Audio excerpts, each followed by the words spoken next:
Hello everyone, I am Ifra. Hope you are doing well. So today's our topic is what is a hyphen and the rules of hyphen and the example of it. Okay. So heading डालते हैं punctuation marks.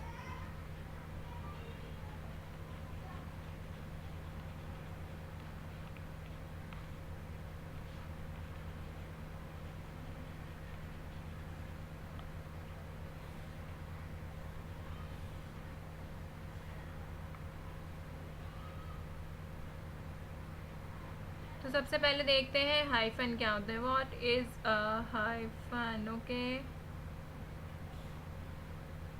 तो लिखते हैं यहाँ पे अपना topic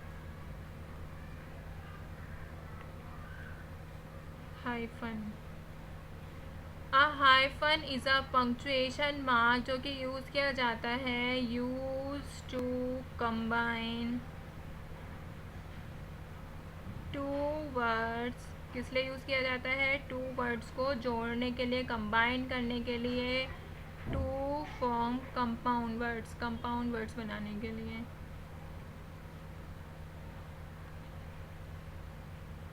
ठीक है, कंपाउंड वर्ड्स बनाने के लिए हम क्या यूज़ करते हैं? हाइफन का यूज़ करते हैं. और हाइफन का मार्क कैसा होता है वो देख लीजिए. यहाँ पे मैं लिखती हूँ हाइफन, तो सिंबल होगा छोटा सा डैश. इतना बड़ा भी नहीं होता, मैं करती हूँ सही अभी, छोटा सा. ठीक है, छोटा सा माइनस जो होता है यूज करते हैं ये वर्ड्स को टुगेदर, टू जॉइन करता है टू वर्ड्स को साथ में एक न्यू बनाने के लिए, न्यू वर्ड बनाने के लिए. ठीक है, तो इसमें क्या है मेकिंग. नेक्स्ट पेज पे देखते हैं. कुछ पॉइंट्स टू रिमेंबर हैं इसके. पॉइंट्स टू रिमेंबर किसके? हाइफन के. देखते हैं क्या है वो. फर्स्ट है हाइफन कैन बी यूज. यहाँ पे मैं लिख देती हूँ a hyphen can be use. किस लिए यूज होता है?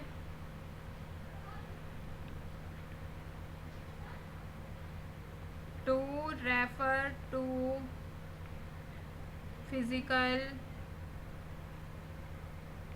क्वांटिटीज़ के लिए. If the unit is spelled out not and not when it is written in the abbreviation form. ठीक है, फिजिकल यूनिट के लिए, फिजिकल क्वांटिटीज़ के लिए यूज़ होता है. और दूसरा देखते हैं, ये नंबर्स के लिए भी यूज़ होता है. With numbers, time frames, distance के लिए भी यूज़ होता है, और बहुत सारी चीज़ों के लिए यूज़ होता है. ठीक है, प्लेसेस के लिए भी यूज़ होता है. ये क्या होता है? Age of the pupil, age of the pupil, और थिंग्स, लोगों या चीज़ की, कि कब की चीज़ है, कब से कब तक की है, ये भी बताता है ये. फोर्थ क्या करता है ये? राइटिंग कंपाउंड नंबर्स लिखिए. When writing compound numbers and fractions. Fraction में भी यूज़ करते हैं, आपने पढ़ा होगा मैथ्स में. Only if they are spelled out, only if they are spelled out. ठीक है, और फिफ्थ एंड लास्ट पॉइंट क्या है हमारा? जब हम प्रीफिक्स या फिर सफिक्स ऐड करते हैं, व्हेन एडिंग प्रीफिक्स एंड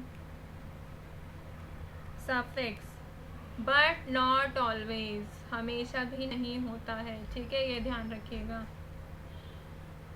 तो देखा आपने हाइफन जो है वो कब यूज़ होता है?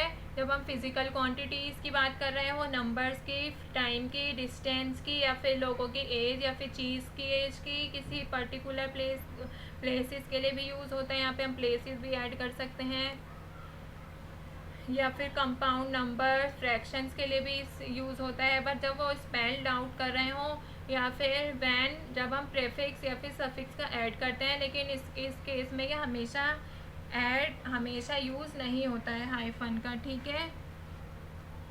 तो मैं आपको एग्जांपल दिखाती हूँ अभी, जो हमने पिछली इसमें पढ़ा है, अभी ये सब उन्हीं से रिलेट करके एग्जांपल पढ़ाऊँगी, तो आपको ज़्यादा ईजिली समझ आएगा।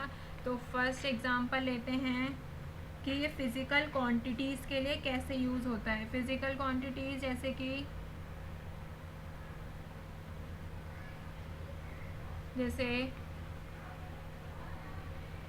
मधु found N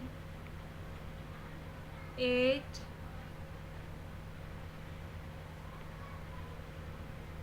centimetre long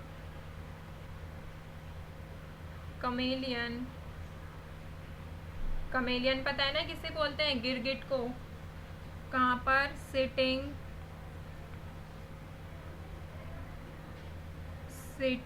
on the bench. कहाँ पे? मधु ने, ये सेंटेंस कह रहे हैं मधु को क्या मिला था? मधु को मिला था 1 सेंटीमीटर लॉन्ग कमेलियन। कहाँ पर? सिटिंग ऑन द बेंच पर बैठ रहा था वो, ठीक है। तो इसमें क्या है? फिजिकल क्वांटिटी को ये शो कर रहा है। 8 सेंटीमीटर लॉन्ग कमेलियन, ये क्या कर रहा है? फिजिकल क्वांटिटी को शो कर रहा है ये, ठीक है। सेकंड एग्जांपल अगर मैं बताती हूँ, जैसे Priya was a bright eyed girl. तो ये सेंटेंस क्या शो कर रहा है? ये शो कर रहा है प्रिया जो थी वो ब्राइट आइड गर्ल थी, मतलब उसकी जो आंखें थी वो ब्राइट थी। तो क्या कह रहा है ये? Priya was a bright eyed girl. ये क्या शो कर रहा है? Form compound words. Bright eye को हमने क्या कर दिया? बांट दिया, कंपाउंड वर्ड्स बना दिए, ठीक है। ऐसे ही थर्ड सेंटेंस लेते हैं, जैसे क्या था? टाइम को, डिस्टेंस को, ये सब चीज़ों को कैसे मेंशन करता है। तो इसका सेंटेंस एक देख लेते हैं, जैसे दे, टाइम का देख लेते हैं। They had informed us that the meeting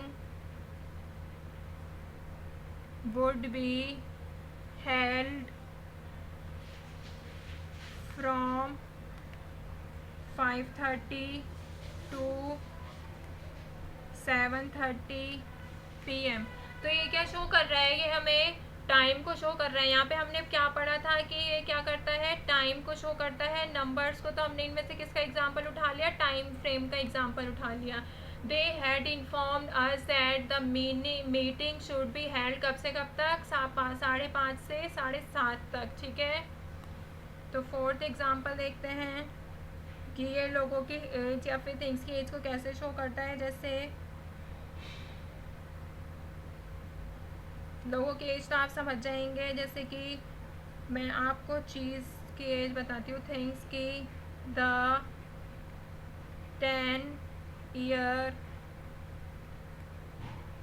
anniversary of our shop falls on the 15th June. तो ये क्या बता रहा है? ये वाला सेंटेंस क्या कर रहा है? ये इसका एग्जाम्पल है एज ऑफ द थिंग का। तो क्या है? द 10-year एनिवर्सरी, 10 साल की, एंड मतलब 10 साल हो गए उस शॉप को, और उसकी 10-year एनिवर्सरी कब आए होगी? 15 जून को होगी। जब कोई ऑफिस या फिर कोई भी चीज़ होती है तो उसको 5, 10, 15 कितने भी साल हो जाते हैं तो उसकी वो एनिवर्सरी को सेलिब्रेट करते हैं। तो ये क्या बोल रहा है कि उसकी 10 ईयर एनिवर्सरी कब होगी ऑफ आवर शॉप, हमारी शॉप की 15 जून को, ठीक है। एंड एक लास्ट एग्जांपल देख लेते हैं इसका, 5th, जो कि क्या शो करता है, फ्रैक्शन को और कंपाउंड नंबर्स को शो करता है। जैसे फ्रैक्शन को कैसे शो करेगा, 2/5। अगर मैं इसको लिखूंगी तो कैसे लिखूंगी, 2/5। और अगर लिखूँ 3/7, 3/7, ठीक है। और अगर वैसे ही, ये तो फ्रैक्शन हो गया, कंपाउंड नंबर ये हो गया, फ्रैक्शन ही हो गया, ठीक है। और प्रीफिक्सेस वाला भी केस था, वो भी बता ही देती हूँ। तो प्रीफिक्सेस एंड सफिक्स में क्या था, प्रीफिक्स का एग्जांपल ले लेते हैं, सफिक्स आप खुद समझ जाएंगे। प्रीफिक्स का अगर मैं लेती हूँ जैसे वाइस प्रिंसिपल, ठीक है, ये सबके स्कूल में होती हैं वाइस प्रिंसिपल। तो ये वाइस जो होता है हमने, ये क्या है, प्रीफिक्स है, ये ऐड किया है, इसके बाद क्या लगा दिया हमने यहाँ पे, ये लगा दिया हाइफन। ऐसे ही प्लेसेस के लिए भी ऐड होता है, अगर आप चाहें तो प्लेसेस में भी ऐड कर सकते हैं। प्लेसेस में नहीं, सॉरी, प्लेसेस कह रही हूँ मैं भी।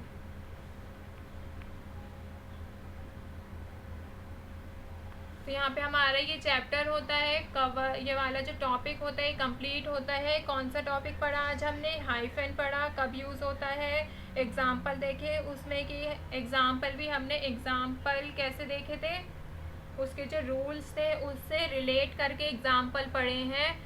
तो आई होप आपको हाइफन का जो टॉपिक है वो बिल्कुल ओवरऑल समझ आ गया होगा। फिर भी कोई प्रॉब्लम हो तो कमेंट करके बताइएगा। इस टॉपिक को अब हम वाइंड अप करते हैं, नेक्स्ट वीडियो में मिलेंगे। Stay tuned and thank you.